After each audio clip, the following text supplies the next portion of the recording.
இதுக்கு வந்து நடுவராக வந்து நம்ம ஹிந்தி பண்டிட் ஆர் லக்ஷ்மி இருக்காங்க. அவங்க வந்து இப்போ எந்த அணியில் யார் யார் பேசுகிறாங்கங்கிறத சொல்லுவாங்க. ஓம் நமோ நாராயணாய. அனைவருக்கும் வணக்கம். வருஷா வருஷம் நம்ம தசரா விழாவில் ஒரு பட்டிமன்றம் சிறப்பாக நடக்கும். இந்த வருஷம் வந்து நம் வாழ்வில் வெற்றி பெற பெரிதும் துணையாக இருப்பது நம்ம பெற்ற பாராட்டுதலா அல்லது பட்ட அவமானங்களா அப்படின்னு சிறப்பான ஒரு தலைப்பை தேர்ந்தெடுத்து நம்ம வாழ்க்கையில் என்னென்ன அடி வாங்கியிருக்கோம், என்னென்ன பாராட்டுகளை பெற்றிருக்கோம் அப்படின்னு நீங்கள் தெரிஞ்சுக்கலாம். அப்படிங்கிறதுக்காக பெற்ற பாராட்டுகளே அப்படின்னு ஃபோக்கஸ்க்கு நேராக உலக பளிச்சுன்னு கொடுக்குறாங்க பாருங்க. திருமதி ராதிகா மேம், திருமதி கலைவாணி மேம், திருமதி கலாவதி மேம், இவங்க 3 பேரும் வாழ்வில் வெற்றி பெற பாராட்டுதலே காரணம் அப்படின்னு சொல்லியிருக்காங்க, பேச விட்டுருக்காங்க. இந்த பக்கம் பார்த்தீங்கன்னா பட்ட அவமானங்கள் தான் காரணம் நம்ம வாழ்வில் வெற்றி பெற அப்படின்னு பேசுறதுக்காக மேனகா மேம், சாந்தி மேம், அனுஷா மேம் 3 பேர் வந்திருக்காங்க. அவங்க ஒரு கருத்தை எப்படி காரசாரமாக சொல்ல போறாங்க அப்படிங்கிறத இப்போ நம்ம பார்க்கலாம். இந்த குழுவோட தலைவர் வந்து ராதிகா மேம், பட்ட அவமானங்களை குழுவோட தலைவர் வந்து மேனகா மேம். உங்கள் கருத்துக்களை தொடரலாம்.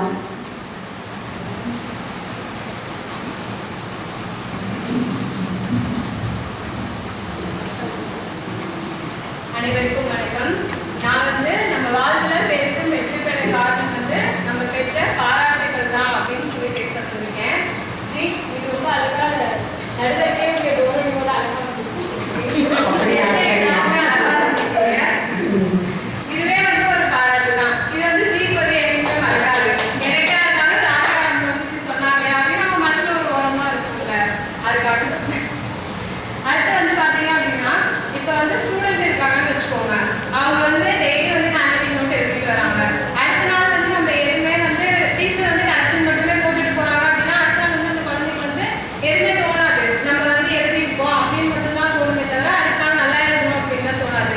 அதுக்கு பக்கத்தில் ஒரு நன்றோ, ஒரு ஸ்டாரோ, ஒரு ஐஸ்கிரீமோ போட்டாதான் அடுத்த நாள் அந்த குழந்தைக்கு வந்து அது வந்து மோட்டிவேஷன் ஆகி நம்ம அடுத்த நாள் இன்னும் நல்லா எழுதணும் அப்படிங்கிறது வந்து அந்த குழந்தைக்கு வந்து தெரியும். அதனால வந்துட்டு டீச்சர்ஸும் வந்து அந்த மாதிரி இப்பதான் பண்ணிட்டு வராங்க. அடுத்து நம்ம சொல்லணும் அப்படின்னா இப்போ 10th 12th எடுக்கிற மார்க் எடுக்கிற ஸ்டூடெண்ட் வச்சுக்கோங்க. இப்போ 10th அந்த தம்பி மார்க் கம்மியாயிடுச்சு அப்படின்னா அவரை போய் நம்ம வந்து அவமானப்படுத்த முடியாது. என்ன நீ இப்படி வாங்கியிருக்கா பண்ணியிருக்கான்னு சொன்னா அந்த குழந்தை எங்க வந்து மோட்டிவேஷன் ஆகி அடுத்த லெவலுக்கு போகும், இன்னும் டவுனாக தான் ஆகும். அப்போ இது பரவாயில்ல தம்பி, அடுத்த தடவை நம்ம பார்த்துக்கலாம் அப்படின்னு சொல்லி 10th மார்க் கம்மியாக எத்தனையோ பேர் வந்து பார்த்தீங்க அப்படின்னா அடுத்த வந்து மெரிட்ல போயிட்டு 12th வந்து வேலையே இல்லாம நமக்கு வந்து மிஸ்டபடி கொடுத்துருவாங்க. அந்த அளவுக்கு வந்து பண்ணுவாங்க. அடுத்து வந்து இப்போ வீட்டில் வந்து பெரியவங்க எல்லாருமே சமைப்பாங்க. ஆனா வந்து யாருமே வந்து நல்லா இருக்கு அப்படின்னு வந்து அவ்வளவா சொல்றது கிடையாது. ஆனா இப்போ வந்து இன்னைக்கு என்னப்பா சூப்பரா சமைச்சிருக்கா அப்படின்னு சொன்னாங்க அப்படின்னா அடுத்த நாள் எக்ஸ்ட்ரா ஒரு ஸ்பூன் நெய் என்ன எல்லாம் வந்து மறைக்க தான் செய்யும். இப்போ வந்து அகிலமா இருக்காங்க. அவங்க வந்து புதுசா வந்து ஒரு ப்ராடக்ட் வந்து ஆரம்பிச்சிருக்காங்க. வீட்டுல இருந்து எல்லாம் வந்து செஞ்சு கொடுக்குற மாதிரி. அப்ப வீட்டுல இருக்க யாரோ ஒருத்தர் அவங்க வந்து மோட்டிவேஷன் பண்ணியிருப்பாங்க. வெறும் சாப்பிட்டு இருந்தா அவங்களுக்கு எப்படி அது தோணிருக்கும், நம்ம அடுத்த தடவை வந்து இதை பண்ணலாம் செய்யலாம் அப்படின்னு சொல்லிட்டு. அப்ப அவங்க வீட்டுல இருக்க யாரோ ஒருத்தர் இது சூப்பரா இருக்கே, இது நல்லா இருக்கே அப்படின்னு சொல்லும் போதுதான் அவங்களுக்கு வந்து அடுத்த லெவலுக்கு இதை வந்து கொண்டு போகணும் அப்படின்னே தோணும். சரி இது நல்லா தான் இருக்கு போல, நம்ம இதை வந்து ட்ரை பண்ணி பார்க்கலாம் அப்படின்னு சொல்லிட்டு. அப்ப நம்ம வந்து ஏதோ ஒரு இடத்துல பெற்ற பாராட்டு தான் நம்ம அடுத்த ஸ்டெப் வந்து கொண்டு போறதுக்கு வந்து ஒரு ஊன்றுகோலா வந்து இருக்கு. அடுத்து வந்து பார்த்தோம் அப்படின்னா நம்ம ஸ்கூலே எடுத்துக்கிட்டோம் அப்படின்னா நிறைய ஃபங்க்ஷன்ஸ் எல்லாம் நடக்கும். அப்போ வந்து சார் என்ன பண்ணுவாங்க அப்படின்னா உள்ள வரும்போதே கலக்குறீங்கப்பா அப்படின்னு சொல்லிட்டு தான் உள்ளே வருவாங்க. ஏன்னா நம்ம வந்து அப்பதான் கோலம் போடவே ஸ்டார்ட் பண்ணியிருக்கோம். அந்த ஒரு வார்த்தை வந்து அடுத்தடுத்த ஸ்டேஜ் வந்து நம்ம அப்படியே ஈஸியா கொண்டு போயிடும். அது முடிச்சு பார்க்கும்போது அடுத்த நாள் வந்தவங்க எல்லாம் அசந்துருவாங்க, இப்போ சூப்பரா பண்ணியிருக்காங்களே அப்படின்னு சொல்லிட்டு. அடுத்து வந்து பார்த்தோம் அப்படின்னா நம்ம பெற்ற அவமானம் அப்படிங்கிறது வந்து இந்த மைக் மாதிரி வச்சுக்கோங்க. இப்போ இந்த மைக் வந்து நான் கையிலேயே பிடிச்சிட்டு பேசுறேன் அப்படின்னா என்னால் ஒரு 3 மணி நேரம் பேச முடியும், 6 மணி நேரம் பேச முடியும், அவ்வளவுதான். அதுக்கு மேலே என்னால் வந்து பேச முடியாது. ஏன்னா ஒரு ஸ்டேஜ் மேலே கை வந்து வலிக்க ஆரம்பிச்சிடும். அதே இப்படி ஒரு ஸ்டாண்டை போட்டு வச்சிட்டோம் அப்படின்னா அது பாட்டுக்கு ஒரு ஓரமா இருக்கும், நம்ம பாட்டுக்கு மேலும் வளர்ந்துட்டே போகலாம். அடுத்து வந்து பார்த்தோம் அப்படின்னா இப்பெல்லாம் வந்து அவமானத்தை வந்து நம்ம ஞாபகம் வச்சுக்க நமக்கு எங்க இருக்கு டைம். வெற்றி நிச்சயம், இது வேத சத்தியம், உன்னை வெல்வதே லட்சியம் அப்படின்னு சொல்லி நம்ம ஒரு ஃபீல பார்க்குவோம். கட்டாயமான ஏதோ ஒரு ஞாபகம் வருது. அடுத்து என்ன பண்ணுவோம், எப்படியாச்சும் இதை முடிச்சு அசோக் ஞாபகம் தெரிஞ்சு வச்சுக்கோ அப்படின்னு சொல்ற மாதிரி அவ்வளோதான் நேரம் இல்லை. ஏன்னா அடுத்து வந்து பார்த்தீங்க அப்படின்னா அடுத்தது போடா கடவுளே நம்ம பக்கம் இருக்கா அப்படிங்கும் போது அதை நம்ம வந்து விட்டுட்டு அடுத்த ஸ்டேஜுக்கு போயிடுவோம். அதே மாதிரி இங்க உட்கார்ந்துருக்க எல்லாருமே வந்து பார்த்தீங்க அப்படின்னா ஒரு பாராட்டால தான் இங்க வந்து உட்கார்ந்துருக்காங்க.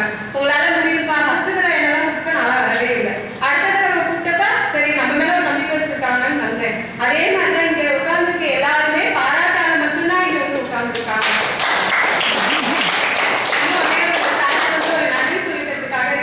சொல்லணும்னு நினைக்கிறேன். ஃபர்ஸ்ட் வந்து நம்ம இதுக்கு முன்னாடி ஒரே ஒரு டைம் சொல்லியிருக்கேன். ஃபர்ஸ்ட் நம்ம ஸ்கூல்ல எக்ஸிபிஷன் செய்யும் போது பொம்மையில வந்து பையன் பொண்ணு அப்படின்னு சொல்லி சொன்னாங்க. அப்ப நான் வந்து கடையில போய் கேட்டேன், நான் இதுல வந்து எனக்கு பையன் பொம்மை கொடுங்க அப்படின்னு சொல்லிட்டு. அப்ப அவர் சொன்னாரு, பையன் பொம்மை எல்லாம் கிடையாது, இதை வந்து நீங்க தான் உங்களுக்கு என்ன மாதிரி வேணுமோ அந்த மாதிரி மாத்திக்கணும்னு. அடுத்து ஒரு தடவை எக்ஸிபிஷன் பண்ணி சார் கிட்ட வாங்கின பாராட்டு மட்டும்தான் இப்ப ஏதோ நம்மளால கொஞ்சம் முடியும்னு நம்பி இப்போ ஒரு கடை ஓபன் பண்ற அளவுக்கு நான்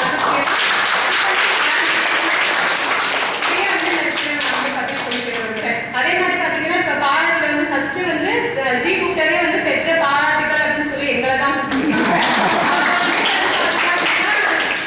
நடுவரோட ஜீப்பு பாராட்டுகள் அப்படின்னு தான் இருக்கணும்னு கேட்கிறேன்.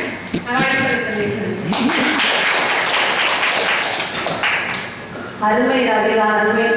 சமையல் ஆரம்பிச்சு ஒரு பெரிய நிறுவனத்தை உருவாக்குற அளவுக்கு நீங்க வளர்ந்துட்டீங்கன்னு நினைக்கிறேன். உங்களோட டெக்கரேஷன் ஒர்க் வந்து மேன்மேலும் வளர நானும் உங்களை பாராட்டுறேன். ஓகேவா? இந்த பாராட்டுகள் வந்து எல்லாருமே சந்தோஷமா முகத்தை பார்த்தீங்கன்னா அந்த விஷயத்த சொல்லும் போதே எப்படி ஒரு பிரகாசத்தை கொடுக்குதுன்னு. நம்ம ஆல்வேஸ் யூஸ் பண்றோமே கூகுள், அதை வந்து தோற்றுவித்தவர் சுந்தர் பிச்சை அப்படின்னு சொல்லுவாங்க. அவர் வந்து சின்ன வயசுல இருந்தே கல்விக்கு படிக்க ஆரம்பிச்ச காலத்துல இருந்து அவருக்கு நிறைய பாராட்டை வாங்கி அவர் என்ன பண்ணிட்டாரு, இன்னைக்கு நம்மளுக்கு என்ன தேவையோ அதெல்லாம் கொடுக்குற அளவுக்கு அவர் வந்து பெரிய ஒரு உயர்ந்த ஆளா வளர்ந்துட்டாங்க. நம்ம சுப்புலட்சுமி இருக்காங்க இல்லையா, பாட்டு பாடுவாங்க இல்லையா, அவங்க வந்து சின்ன வயசுல ஒருக்காவே சின்ன பாட்டு தான் பாட ஆரம்பிச்சாங்க. ஃபர்ஸ்ட் என்கரேஜ் அவங்களுக்கு ஸ்கூல்ல கிடைச்சது. அது மேன்மேலும் வளர்ந்தவங்க இன்னைக்கு உலக புகழ்பெற்ற காலையில் எழுந்திரிச்சோடனே நம்ம வீட்டுல சுப்பிரபாதம்னு ஆரம்பிக்கிறது இல்லையா, அந்த பாட்டை இன்னைக்கு நமக்கு கொடுத்தவங்களே யாரு, அவங்கதான். எவ்வளோ பாராட்டுகள் பெற்றிருக்காங்க தெரியுமா அவங்க. அதெல்லாம் ஒண்ணு இல்ல, பாராட்டுகளால யாராலையும் வளர முடியாது, அவமானத்தை பட்டுதான் அவங்க வளர்ந்துருப்பாங்க அப்படின்னு அடுத்த எதிரணி தலைவர் ரெடியா நின்றுட்டு இருக்காங்க பேசுறதுக்காக. வாங்க.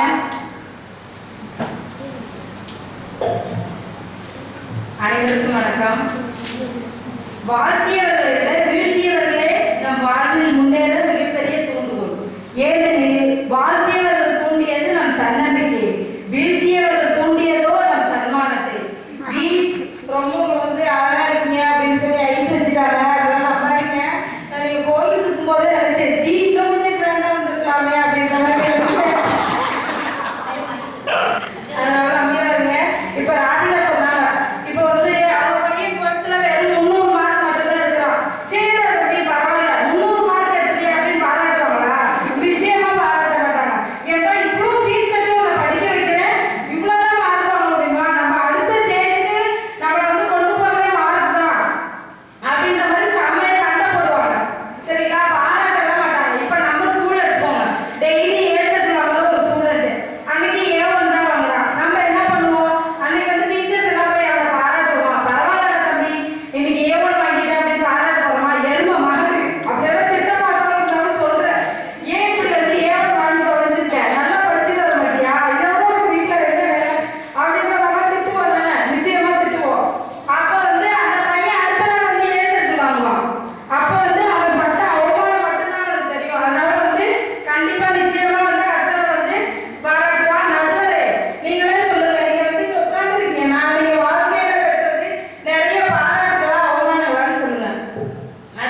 திடீர்னு ஒரு நாள் சார் பார்க்குற அன்னைக்கு பார்க்கலன்னா அன்னைக்கு டே பூரா ஏன் பேச்சாதான் இருந்தது. அந்த ஏங்கிறதுக்கு எவ்வளவு பெரிய அர்த்தம் இருக்கு தெரியுமா? அது எவ்வளவு பெரிய அவமானமா நான் நினைப்பேன். கண்டிப்பா அது வந்து ஒரு பெரிய அவமானம். ஒரு தடவை எக்ஸிபிஷன் அப்ப சார் அப்படிதான் சொல்லிட்டாங்க, எக்ஸிபிஷன் என்னைக்குப்பா? அந்த வார்த்தையில எவ்வளவு பெரிய அர்த்தம் தெரியுமா? அடுத்த நாள் எக்ஸிபிஷன் ஒரு ரெடி பண்ணல, ஒரு ப்ராஜெக்ட் எக்ஸிபிஷன் நாளைக்கு தானே. எவ்வளோ பெரிய அப்படியே நெஞ்சில நீர் ஊத்திச்சு. அவ்வளோ பெரிய அவமானம். இனிமேல் தப்பு செய்வோம், செய்யவே மாட்டோம். ஆனா எஸ்எம்எம் நீங்க சொல்றது ரொம்ப ரொம்ப கரெக்ட். அவமானப்பட்டுதான் ஜெயிக்க முடியும் அப்படிங்கிற மாதிரி நீங்க பெரிய கருத்துக்களையே சொல்றீங்க. இல்ல இல்ல நான் அதுக்கு வச்சிருக்கேன் பாரு ஆப்பு அப்படின்னு வராங்க. கலைவாணி மேம் இப்ப வாங்க. கலைவாணி மேம்.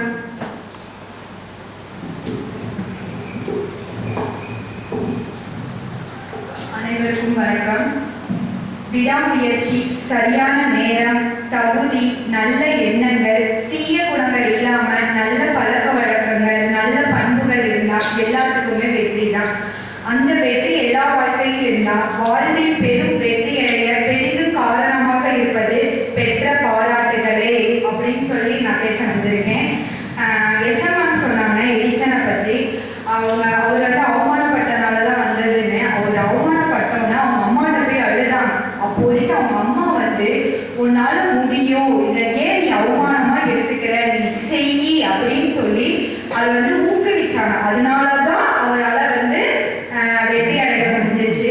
ஒரு நம்ம வந்து டீச்சராகவும் இருக்கோம், அம்மாவாகவும் இருக்கோம், அதே மாதிரி நம்ம அம்மாவும் சரி அப்பாவும் சரி இல்லை சுற்றி இருக்கவங்களும் சரி உன்னால இதை முடியாதுடா அப்படின்னு யாரும் சொல்ல மாட்டாங்க. நீ முடியும், இதை பண்ணு அப்படின்னு சொல்லி எல்லாருமே பாசிட்டிவாக தான் நமக்கு வந்து கொடுப்பாங்க. அந்த பாசிட்டிவ் தான் நமக்கு இன்னும் வந்து மேலே வந்து உயர்த்தும். நம்ம ஸ்கூல்லையே எடுத்துட்டீங்கன்னா இங்கே இருக்கவங்கலாம் கேட்டிருக்காங்க, எப்படிங்க ஒவ்வொரு ஃபங்க்ஷனையும் டிஃப்ரெண்டாக ஏதாவது புதுசாக தோன்றீங்க. அதுவே எங்களுக்கு கிடைச்ச மிகப்பெரிய வெற்றி. அந்த பாராட்டே எங்களுக்கு மிகப்பெரிய. அது எல்லாத்துக்கும் காரணம் எங்க சார் தான். அவர் சொல்றாரு, நாங்கள் செய்யறோம். ஆனா அது வந்து தட்டி விடுறாரு, இது உங்களால முடியும். இப்போ எங்க ஸ்கூல்ல வந்து ஆனுவல் டே நடக்குது. அதை சிறப்பா எல்லாரும் அந்த நாடகம்லாம் ஒவ்வொரு ட்ரிக்ஸாட்டும் பண்றோம். அது வந்து வெற்றி அடைகிறனாலதான் ஒவ்வொரு போட்டியும் அது வெற்றியா மாறுது. அதுதான் எங்களுக்கு பாராட்டு கிடைக்குது. அதே மாதிரி நான் டான்ஸ் வந்து என்னோட டான்ஸ் வந்து நல்லா நான் பண்றேன்னா அதுக்கு சார் வந்து சொல்லியிருக்காரு, பிகம் இது நல்லா பண்ணு, இந்த டான்ஸ் நீ எடுத்து பண்ணு, இது ட்ரிக்ஸா இந்த மாதிரி ட்ரிக்ஸா யூஸ் பண்ணி பண்ணு அப்படின்னு சொல்லி அவர் என்னை ஊக்குவிச்சிருக்காரு. அந்த ஊக்குவித்தனால நிறைய பேர் என்னோட டான்ஸை வந்து பாராட்டி இருக்காங்க. அதுக்கப்புறம் வந்து பார்த்தீங்கன்னா அவமானம் வந்து வரும். ஆனா வந்து பார்த்தீங்கன்னா அது வந்து அது நமக்கு மட்டும்தான் அந்த அவமானங்கள் தெரியும். அதே பாராட்டுறது எல்லாத்துக்குமே தெரியும். அவமானம் உனக்குள்ளாவே சுத்திக்கும், அது நீ சொன்னாதான் எனக்கே தெரியும். ஆனா பாராட்டுன்னு பார்த்தீங்கன்னா அது எல்லாத்துக்குமே தெரியும். அதை தான் நம்ம ஞாபகம் வச்சுக்க முடியும். அவமானங்கிறது அவ்வளவுதான், டக்குன்னு மறந்துடுவாங்க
வெற்றி என்பது கொடுத்து பெறுவது அல்ல, முயன்று அடைவது. நீங்கள் முயற்சியை கைவிடாத வரை வெற்றி உங்களை கைவிடாது, பாராட்டு உங்களை தேடி வந்து கொண்டே இருக்கும் அப்படின்னு சொல்லி விடைபெறுகிறேன். நன்றி, வணக்கம். Excellent Kalaivani ma'am. நீங்கள் உங்களோட ப்ரோக்ராம் ஆரம்பித்து இந்த ஸ்கூல் ஆரம்பிச்சதுலேருந்து எப்படி நடந்திருக்கோமோ எல்லா விஷயத்தையுமே நீங்கள் மிக சிறப்பாக சொல்லிட்டீங்க. அதுவும் உண்மைதான். ஸ்கூல் ஆரம்பிச்சதுலேருந்தே பாராட்டுதல் பாராட்டுதல் பாராட்டுதல்னு போயிட்டு இருக்கு. அதுக்கு முக்கியமாக நம்ம உழைப்பு, அதையும் சொல்லிட்டாங்க. உழைப்பு இருந்தால் பாராட்டு கிடைக்கும், பாராட்டு இருந்தால் வெற்றி தானே வரும் அப்படின்னு சொல்லிட்டாங்க. இல்லை இல்லை அதை நான் மறுக்கிறேன் அப்படின்னு வராங்க. சாந்தி மேம் என்ன சொல்றாங்கன்னு பார்ப்போம்.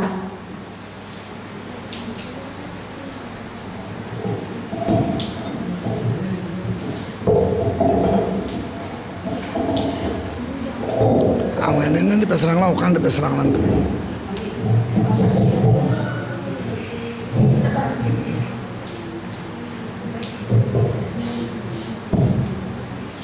அனைவருக்கும் வணக்கம். வாழ்க்கையில் பெரும் வெற்றி அடைய பெரிதும் காரணம் பெற்ற பாராட்டுகளா பட்ட அவமானங்களா அப்படிங்கும்போது, பட்ட அவமானங்கள் அப்படிங்கிறத பற்றி நான் பேச வந்திருக்கேன். ஒருத்தர் அவமானம் படாமல் பாராட்டு பெற முடியாது இல்லைங்களா? இப்போ ஒரு குழந்தையே படிக்கிறாங்க, கோஎஜுகேஷனில் படிக்கிறாங்க, சின்ன குழந்தைங்களும் படிக்கிறாங்க. இப்போ ஸ்கூலில் கிளாஸ் எடுத்துகிட்டு இருக்கோம். இங்கே பாருடா, உன்னோட அந்த பொண்ணு பாரு, நான் மார்க் நிறைய வாங்கியிருக்கேன், நான் உன்னால் வாங்க முடியாதா? அப்போ நம்ம தான் அன்னைக்கு அவன் அவமானப்படுறான். அந்த பொண்ணுங்களுக்கு முன்னாடி அவமானப்படுறான். நம்மளும் வாங்கணும். அப்போ அவமானப்பட்டதுக்கு அப்புறம் தான் அவனுக்கு உயரணும். மறுநாள் என்ன பண்ணால் படிக்கணுங்கிற ஒரு எண்ணம் ஆட்டோமேட்டிக்காக வந்துடுது. அதே மாதிரி சமையல் சொன்னாங்க. இந்த இதை நீ சொன்னாங்க, சமையல் பற்றி பேசுகிறாங்க. சமையல்லாம் ஃபஸ்ட்டு கற்றுக்க போகிறோம். கற்றுக்க போயிட்டு முத சமைச்சு தரேன். இப்போ நானே சமைச்சு தரேன்னு வச்சுக்கோங்களேன். உப்பு இல்லை, ஒன்றும் இல்லை, என்ன சமைச்சு வச்சிருக்கிறேன், இது என்ன கர்மம், ஃபங்க்ஷன் திம்பானல கொண்டு குப்பையில் போட்டு அப்படின்னு சொல்கிறாங்க. அப்போ நமக்கு என்ன வரும்? இவ்வளோ கஷ்டப்பட்டு நமக்கு தெரியாத கொஞ்சம் கொஞ்சமாக கற்றுக்கிட்டு சமைச்சு கொடுத்தோமே, இப்படி நம்மளை கேவலப்படுத்துகிறாங்களே அப்படின்னு நமக்கு அவமானமாக இருக்கும். அதுவே மனசுக்குள்ள கொஞ்சம் கொஞ்சமாக ஒரு வெறியாக நல்லா சமைக்கணும் அப்படிங்கிறது ஆட்டோமேட்டிக்காக நமக்கு வந்துடும். நிறைய மனுஷன் அவமானப்பட்டு தான் நிறைய வாழ்க்கையில் நிறைய முன்னேறி இருக்காங்க. ஒரு எக்ஸாம்பிள் பார்த்தீங்கன்னா, சாணக்கியர் தனநந்தங்கிற மன்னன்கிட்ட வேலை பார்த்துருந்தாங்க. அந்த மன்னன் எப்போ பாரு சாணக்கியர் அவமானப்படுத்தியே பேசுவார். அவமானப்படுத்தி பேசும்போது ரொம்ப அவமானப்படுத்தாங்க. அவர் மனசு ரொம்ப உடஞ்சு போயிட்டு சந்திரகுப்தர் அரசர் அவரை எவ்வளோ உருவாக்க முடியுமோ உருவாக்கி ஒரு மன்னரை ஆக்கி இவருக்கு நேரம் அவரை தோற்கடிச்சு ஒரு மன்னரை உருவாக்கி வச்சார். இது என்னன்னா சாணக்கியர் பட்ட அவமானத்தினால தான் அவரை மன்னரை உருவாக்கி காமிச்சாங்க. அதே மாதிரி பார்த்தீங்கன்னா ஆப்ரஹாம் அப்பா சாதாரண செருப்பு தைக்கிற கூலி தொழிலாளி. இவர் பார்த்தீங்கன்னா வச்சுக்கலாம், கிளாஸில் பார்த்தீங்கன்னா ரொம்ப இல்லைன்னா யாரோடையும் பேசாமல் கொஞ்சம் ஒரு கோல்டு இருக்கனால பிள்ளைங்கள்லாம் பக்கத்தில் போகிறதுலாம் ரொம்ப அசிங்கப்படும். என்னடா மேலே வாழ எடுத்து ரொம்ப அவமானம். அந்த அவமானத்தில் வீட்டில் இருந்தே படிக்கலாம் அப்படின்னு சொல்லிட்டு அதனால் ஸ்கூலில் சொல்லுவாங்க, ஏன் குழந்தை இது மாதிரி ஃபீல் பண்ணுறாங்க மற்ற குழந்தைங்கலாம் பக்கத்தில் உட்கார வைக்கிறாங்க. அப்போ பேரண்ட் கூப்பிட்டு போய் வீட்டில் உட்கார வச்சு கோச்சிங். இப்போ அவர் என்ன பண்ணனா அமெரிக்காவில் ஒரு ஜனாதிபதியாக யாருன்னா ஆப்ரஹாம். அதே மாதிரி பார்த்தீங்கன்னா பாஞ்சாலி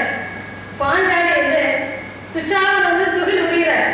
துகில் உரியும் பொழுது அவ்வளோ அவமானம். ஒரு பொண்ணுக்கு சேலையெல்லாம் துகில் உரியும் பொழுது எவ்வளோ அவமானப்படுவாங்க இல்லைங்களா? அவமானப்பட்டனால தான் மகாபாரதம் அப்படிங்கிற ஒரு இதிகாசமே உருவாச்சு. அன்னை தெரசா மக்களுக்காக போய் இந்த மாணவர்களுக்காக போய் என்ன பண்ண ஒவ்வொரு இடத்துலையும்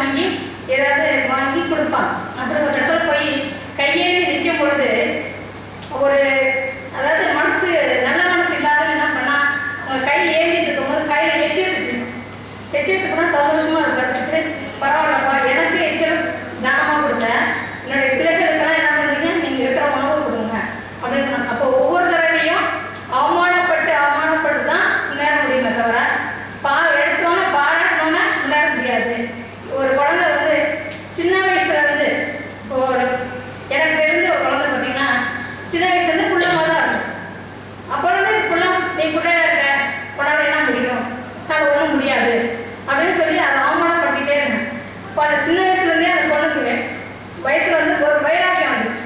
வைராக்கியம் வந்து நம்ம குள்ளமாக இருக்கணும், நம்மளை வந்து எல்லாரும் பாராட்டணும் அப்படிங்கிறது அந்த பொண்ணு வந்து விடாமுயற்சி செஞ்சு அந்த பொண்ணு படித்து என்னாச்சுன்னா யூனிவர்சிட்டியில் கோல்டு மெடலிஸ்ட் வந்துச்சு. ஏன்னா எல்லாரும் பாராட்டணும்னா இருக்கிற இடம் அந்த குழந்தைக்கு தெரியும். அது அவமானப்பட்டனால தான் அது உயர்ந்து வந்தது. அதனால் வாழ்க்கையில் பெரும் வெற்றி அடைந்த பட்ட அவமானங்களே கூறி முறையை முடித்து கொடுக்கின்றேன். அருமையை சேர்ந்தது. நீங்கள் சொன்ன மாதிரி அவமானப்பட்டு தான் இது பண்ண முடியுங்கிறதும் உண்மையாக தான் இருக்குது.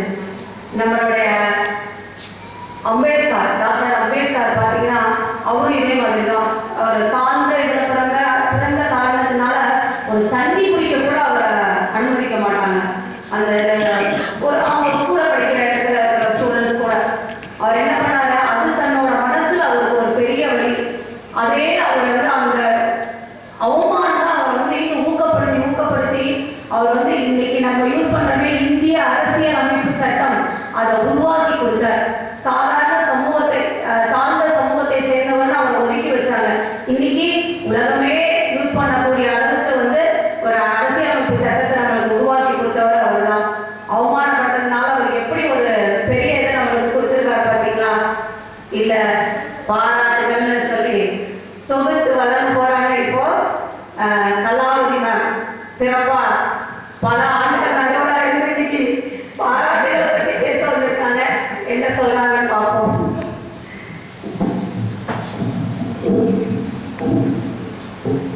ஓம் நமோ நாராயணன். உடனே சொல்றேன், இந்த எதிரணியில் இருக்கிறவங்களுக்கு வந்து டாபிக்கே சரியா புரிஞ்சுக்கல. அவங்க என்னன்னா பட்ட அவமானம் இல்லை, பட்ட தப்பு வந்து எப்படி திருப்போம், லேட்டா வர்றது தப்பு, அதை போய் அவமானம் என்கக்கூடாது. தப்பு பண்ணா அதுக்கு தண்டனை தானே தவிர அது வந்து அவமானம் கிடையாது. ஸோ வந்து அவமானன்றது வேற, நீங்க செஞ்ச தப்புக்கான தண்டனைன்றது வேறு. பாராட்டு கிடைச்சாதான் மனசுல என்ன தன்னம்பிக்கை வரும். ஒரு நம்ம ஒரு ஒரு தீக்குச்சி மாதிரி அது நம்மளுக்கு ஒரு தன்னம்பிக்கை வரும். அது இருந்தால் தான் நம்மளால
சிறப்பாக விளக்கிட்டீங்க உங்களோட கருத்தை. இருந்தாலும் எதிரணியில் இருக்கிறவங்க அதுக்கு தகுந்த அடி கொடுத்துட்டு வெளியில இருக்காங்க. பாப்போம் என்ன சொல்றாங்க. உங்க கருத்தை நான் விளக்கலன்னு நினைக்காதீங்க. உங்களுக்கான கருத்தை வந்து தீர்ப்பு கொடுத்து நான் விளக்குறேன். ஓகே.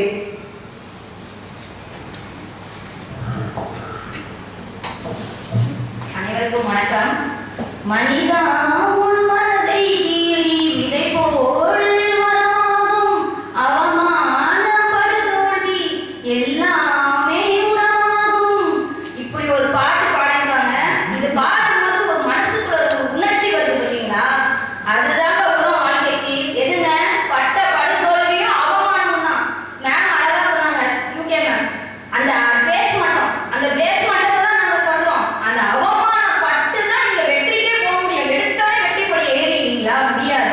அந்த பேஸ் இருந்தாதான். இல்லை பேஸ் இல்லாம கட்டணம் என்ன தொங்கிட்டு இருக்கும். வெற்றி வந்து நானா கிடையாது. அந்த பேஸ் மட்டும் ஏறும். அந்த பேஸ் மட்டும் தான் அவமானம். இப்ப நம்ம டாக்டர் அப்துல் கலாம் சாரை பத்தி சொன்னாங்க, அழகா சொன்னாங்க. ரொம்ப அவங்க சொல்லிட்டாங்க. அவர் வந்து பைலட் எக்ஸாம் எழுதினாரு. அவரோட அச்சீவ்மெண்ட் பைலட் எக்ஸாம் எழுதுறது தான். பைலட் எக்ஸாம் எழுதினப்ப அவர் வந்து கொஞ்சம் மாறினால அவருக்கு அந்த எக்ஸாம் வந்து தோல்விட்டது.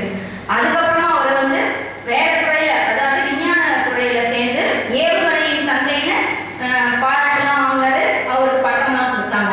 ஆனா அவர் வந்து அந்த பட்ட அவமானம், அதாவது நம்ம பைலட் எக்ஸாம் ஒரு பைலட்டா ஆகணும் அப்படிங்கிறத வந்து அவர் மனசுக்குள்ளாரே இருக்கு. நம்ம தோல்வி அடைஞ்சிட்டோம், நம்ம பைலட் அது இருக்கு. அந்த அவமானம் அந்த மனதுக்குள்ள இருக்கும். அந்த வெறி, அவமானப்பட்டதுனால அந்த வெறி தான் வந்து என்ன செஞ்சாரு. அவர் ஜனாதிபதியாக இருந்த காலத்திலும் 3 மாத காலம் அந்த விமானத்தை வந்து கத்துக்கிட்டு எப்படி ஓட்டணும் அப்படின்னு சொல்லி பயிற்சி எடுத்துக்கிட்டு போர் விமானத்தை இயக்குற அளவுக்கு அவர் வந்தார். அது வந்து அவர் கிடைச்ச வெற்றி. எப்படி? அது நான் பட்ட அவமானத்தினால, அந்த தோல்வியால. அப்புறம் டாக்டர் முத்துலட்சுமி ரெட்டின்னு எல்லாருக்கும் தெரியும். அவங்க வந்து நம்ம பெண்மணியிலேயே ஃபர்ஸ்ட் டாக்டர். அவங்க தான் நம்ம பெண்களிலே ஃபர்ஸ்ட் டாக்டர். முத்துலட்சுமி ரெட்டி வந்து ஒரு பெண்ணுன்னு ஒரு காரணத்துக்கோசரமே அவங்களுக்கு மெடிக்கல் சீட் தரல. அதை மீறியும் நான் படிப்பேன்ட்டு 6 மாத காலத்துக்கு மேல கிளாஸ்க்கு வெளியவே நிற்க வச்சிருந்தாங்க. கிளாஸ்க்கு வெளியே நின்று அவங்க படிச்சாங்க. படிச்சு முடிச்சு ஒரு எக்ஸாம் வச்சாங்க. அதுல அந்த கிளாஸ்லயே வெளியே நின்று படிச்ச அந்த பெண்மணி முத்துலட்சுமி ரெட்டி தான் ஃபர்ஸ்ட் மார்க். இது எப்படி நடந்தது? வெளியே நிற்க வச்சு அவமானப்படுத்திருக்காங்க. அவமானப்பட்டதுனால ஏற்பட்ட வெற்றி தான் அவங்களுக்கு. இன்னைக்கு நாம எல்லாம் படிச்சுட்டு இருக்கோம், ஹிஸ்டரியெல்லாம் படிக்கிறோம் முத்துலட்சுமி ரெட்டியை பத்தி. அப்புறம் அதே மாதிரி தான் பிகே மிஸ் சொன்னாங்க, அழகா நாங்கள் ஆனுவல் டேல டான்ஸ்லாம் பண்ணுறோம், சார் பாராட்டுறாங்க, பேரண்ட்ஸ் பாராட்டுறாங்க. நீங்கள் வந்து எப்படி அது பாராட்டு வாங்குறீங்க? ஒரு டான்ஸ் நடந்தது, அதில் ஒரு தப்பு நடந்து போச்சு. அது வந்து அந்த டான்ஸை என் பொண்ணு இருந்தா அதனால தெரிஞ்சது. நல்ல கோலாட்ட அடிச்சிங்க, சுத்துனீங்க, போனீங்க தெரிஞ்சிச்சு. அழுவது அதான் ஒரு மிஸ். ஏன்னா அச்சோ தப்பு பண்ணிட்டாங்களே, தப்பு நடந்து போச்சே அப்படின்னு ரொம்ப அழுத. ஏன்னா அவங்க பட்ட அவமானம், அந்த அவமானம் மறப்பாங்களா அவங்க? இனிமேல் எத்தனை வாட்டி கோல் அடிச்சாலும் அந்த இடத்துல தப்பு நடக்கக்கூடாதுன்னு நினைப்பாங்க. அந்த அவமானம் மட்டும்தான் வெற்றிக்கு வழிவகுக்கும். அதே மாதிரி அகிலனை சொன்னாங்க. அகிலனுக்கு வந்து பாராட்டுறதுனால நான் சொன்னேன் ரைட்டு தான், இல்லைன்னு சொல்லலை. ஆனா அவன் வந்து எல்கேஜி யூகேஜி சாரி ப்ரீகேஜில இருந்து இங்க படிச்சான். ப்ரீகேஜி எல்கேஜில வரும்போது யூகே மேம் அப்படியே பிடிச்சி இழுத்துட்டு போவாங்க. என் சாரியா வந்துடும், அவ்வளோ அழுதா வருவான். நீ எந்த ஸ்கூல்ல இப்படி வந்து அழுதியோ அதே ஸ்கூல்ல சாம்பியனாக நிக்க வச்சு காமிக்கணும் அப்படின்னா எனக்கு சாரி கூட்டிட்டு போய் எனக்கு எவ்வளவு அவமானம் இருக்கும். எல்லா பேரண்ட்ஸும் பார்ப்பாங்க.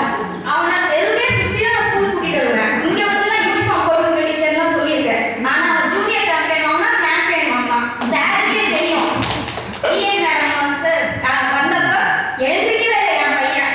இதை வந்து ஒரு பெரிய நான் பெருமைக்கு சொல்ல எழுந்திருக்கவே இல்லை. சார் அதை மறக்கவே மாட்டாரு. நீ எப்படி எதிர்க்கா இருக்க காலையில கால் போட்டு என் பையன் சேர் உட்காந்துருக்கான். அது இன்னமும் இப்போ வந்து 11th படிக்கிறான். இன்னமும் சார் மறக்கல இல்லைங்க சார், மறக்க மாட்டாரு. அந்த அவமானத்தெல்லாம் தாண்டி அவன் வெற்றி அடைஞ்சிருக்கான்னா அவன் மனசுக்குள்ள ஒரு வெறியை நான் தூண்டிடும். இந்த மாதிரி நம்மளுக்கு அவமானம் இருந்துச்சுன்னு ஒரு பையன் அந்த இடத்துல அப்படி நிக்கணும் அப்படின்னு நினைச்சதுனால தான் அவன் வந்தான் டீச்சர். அது நான் சொல்லிக்கிறேன். ஒரு விளக்கு எரியணும்னா தூண்டுகோல் வேணும், ரைட்டுங்களா? விளக்கு சும்மா அப்படி திரிய வச்சுட்டு ஏத்துனா எரியுமா? அதை நல்லா திரிச்சு விட்டுட்டு அதை கரெக்டா இது பண்ணி ஒரு தூண்டுகோல் வேணும். அந்த தூண்டுகோல் தான் நம்ம படுற அவமானம். அவமானம் இல்லாமல் வெற்றி கிடையாது.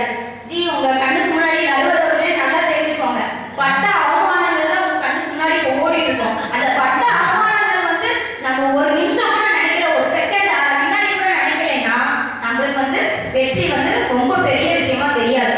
எப்ப எப்ப வெற்றி அடையிறோமோ உங்களுக்கு டைம் இல்லைன்னு ஒருவேளை நீங்க அவமானமே படலையா நீங்க மனசுல கை வச்சு சொல்லுங்க பார்ப்போம். அவமானம் படவே இல்லை வாழ்க்கையில. அவமானத்துக்கு வெற்றி படிக்கிறதா நான் அன்னையில புகுந்ததும் சரி, வாழ்க்கையில புகுந்ததும் சரி, வெற்றி படிக்கிறதா சொல்லுங்க பார்ப்போம். தெரியாம இந்த 3 சகோதரிகள் வந்துட்டாங்க. அதே மாதிரி ராதிகா மேம் சொன்னாங்க, அதிகம்னாலும் பேச மாட்டோம் வேணும் டீச்சர், அதுதான் முக்கியம் நம்மளுக்கு. ராதிகா மேம் சொன்னாங்க, நான் இந்த புக் வைக்கிறதால நிறைய ப்ராடக்ட்ஸ் போடணும். ஆனா ஏங்க நீங்க நான் ஸ்டேட்டஸ் டெய்லி வைக்கிறேன், அதுல ஒரு 80 பேரை பார்க்குறேன், ஒருத்தர் கூட ஆர்டர் வர மாட்டேங்கிறாங்க. அதனால அப்படி நான் போட கொடுத்துட்றேன்னா டெய்லி போட்டுட்டே தான் இருக்கேன். என்னைக்காவது நம்ம வெற்றி ஆகும் அவமானப்பட்டா இருக்கேன். பக்கத்துல மளிகை கடையில கொண்டு போய் எனக்கு ப்ராடக்ட் கொடுத்தா பிராண்ட் நேம் வச்சிருக்கியான்னு கேட்கும். செய்வேன் ஒரு நாள், நான் வெற்றியை நம்பி போவேன், பிராண்ட் நேம் வாங்குவேன், ஒரு நம்பிக்கையில இருக்கேன், செய்வேன், வெற்றி அடைவேன். அதே ஒரு கை தட்டினால் ஓசை ஒரு நம்பி 2 கை நம்பி பாசிட்டிவ் எனர்ஜி வேணும், நெகட்டிவ் எனர்ஜி வேணும். மைக்க பத்தி ரொம்ப அழகா சொன்னாங்க. கையில வச்சு பேசினா 6 மணி நேரம் பேசுவாங்க, இப்ப வச்சு பேசினா வாழ்க்கை முழுக்க பேசுவாங்க. அது எப்படி சொல்லுங்க? நம்மளுக்கு மைக்கு யூஸ் ஆகுறதே நெகட்டிவ் எனர்ஜி இருந்தாதான் பாசிட்டிவ் எனர்ஜி. நெகட்டிவ் எனர்ஜி வந்து ஆற்றல், பாசிட்டிவ் எனர்ஜி வந்து ஆற்றலோட பயன்பாட்டுக்கு தான், வெளியே தெரியறதுக்கு தான் பயன்படுது. ஆனா நெகட்டிவ் எனர்ஜி தான் ஆற்றலையே உற்பத்தி செய்யுது. அதனால நாம போங்க சயின்ஸ்ல படிப்பீங்க, நீங்க பசங்க நீங்க படிப்பீங்க, அப்ப தெரியல ஆண்டி சொல்றது கரெக்ட். ஆற்றலை உற்பத்தி செய்யறது உள்ளுக்குள்ள இருந்து, வெளியே சும்மா எல்லாருக்கும் தெரியுமா, பாராட்டு மட்டும் தான் தெரியுமா, அவமானம் தெரியாது. ஆனா அவமானப்பட்டிருக்கீங்கல்ல, அதையும் ஒத்துக்க மாட்டேங்கிறீங்க, அதையும் ஒத்துக்கோங்க. அதனால ஒரு கை தட்டினால் ஓசை வராது, 2 கை தட்டினாலும் ஓசை வரும். அவமானம் இருந்தால்தான் வாழ்க்கையில் வெற்றி பெற முடியும்னு சொல்லி என்னுடைய உரையை முடித்துக்கொள்கிறேன். நன்றி, வணக்கம். அழகா சொன்னீங்க அனிஷா மேம். அப்துல் கலாம் வந்து மிசைல் மேனா மட்டுமே இவங்க பார்த்துட்டாங்க. அதுக்காக எத்தனை விஞ்ஞானிகள் அவர் அவமதிச்சிருக்காங்க தெரியுமா? அவர் எவ்வளோ அவமானத்தை கடந்துதான் அந்த மிசைல் மேனோட பட்டத்தையே அவர் வாங்கினார். சின்ன வயசுல ஒரு ஸ்டாம்ப் எல்லாம் வச்சிருக்காங்க. வீட்டுக்கு அவங்க வந்து சாதாரணமா சீச போராடிட்டு போயிட்டாங்க. நீ சயின்ஸ்ல நல்லா இதா இருக்கப்பா, சூப்பரா வந்துடுவார். சரி நான் சூப்பரா வந்துடுவேன் அவர் பாராட்டே வச்சுக்கிட்டு இருந்தாரா முடியாது. அதுக்காக அவர் உழைச்சாதான், இல்லைன்னு சொல்லல, உழைச்சு அவருக்கு கிடைச்ச பாராட்டு அந்த வயசுல ரொம்ப கம்மி. அவர் பட்ட அவமானம் தான் அவர் என்னாச்சு, அவரை ரொம்ப ரொம்ப தூக்கி விட்டுச்சு. விஞ்ஞானிகள் திட்டாம அவரோட இதெல்லாம் புறக்கணிக்காம இருந்திருந்தா அவர் வந்து இன்னைக்கு ஒரு மிசைல் மேனா ஆகியிருக்கவே முடியாது. அவங்கவுங்க கருத்தை வந்து தெளிவா சிறப்பா சொல்லிட்டாங்க. இனி தீர்ப்பு வழங்குற நேரம் வந்துருச்சு. 2 பேரையும் பார்க்க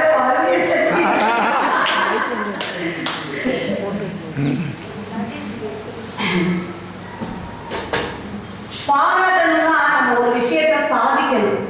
எந்த ஒரு விஷயத்த சாதிக்கணும் அப்படின்னா நம்ம கடினமா உழைக்கணும். பிகே சொன்ன மாதிரி கடின உழைப்பு இருந்தா வெற்றி கிடைச்சிக்கிட்டே இருக்கும்.